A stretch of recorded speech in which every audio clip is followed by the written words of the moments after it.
আসসালামু আলাইকুম সবাইকে। আল্লাহ তাআলা সর্বপ্রথম যে ৩ প্রকার মানুষকে দিয়ে জাহান্নাম উদ্বোধন করবেন, কি ভাবছেন তারা দুনিয়াতে পাপী ছিল? না, তারা ভালো মানুষ ছিল। কিন্তু কোন পাপের জন্য আল্লাহ তাআলা তাদেরকে জাহান্নামে দিবেন? আসুন জেনে নিই। হাদিসটি হযরত আবু হুরায়রা রাদিয়াল্লাহু তাআলা আনহু বর্ণনা করেছেন।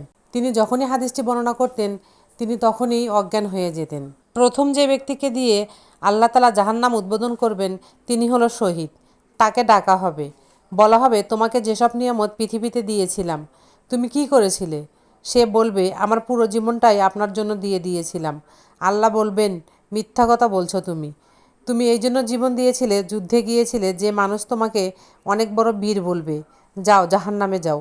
দ্বিতীয় নম্বর ব্যক্তি হলো অনেক বড় দানশীল। দান করতে করতে অবস্থা শেষ। আল্লাহ বলবেন, কি করেছো আমার জন্য? সে বলবে, আমার সব সম্পত্তি তোমার রাস্তায় দান করেছি। আল্লাহ বলবেন, মিথ্যা কথা। তুমি এই জন্য দান করেছিলে যেন মানুষ তোমাকে অনেক বড় দাতা বলে।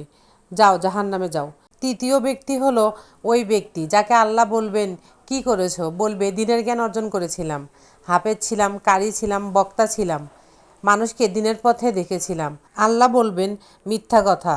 তুমি এই জন্য জ্ঞান অর্জন করেছিলে মানুষ তোমাকে অনেক বড় আলেম বলবে, হাফেজ বলবে, কারি বলবে। যাও, জাহান্নামে যাও। তাই আমাদের সব কিছু আল্লাহর উদ্দেশ্যে, আল্লাহর সন্তুষ্ট অর্জনের জন্যই করতে হবে। কেননা আপনার আত্মা বা কলবের ভিতর যদি রিয়া থাকে, লোক দেখানো বিষয় থাকে, হিংসা থাকে, অহংকার থাকে, তাহলে আপনার কোনো ভালো কাজই আল্লাহর কাছে গ্রহণযোগ্য হবে না।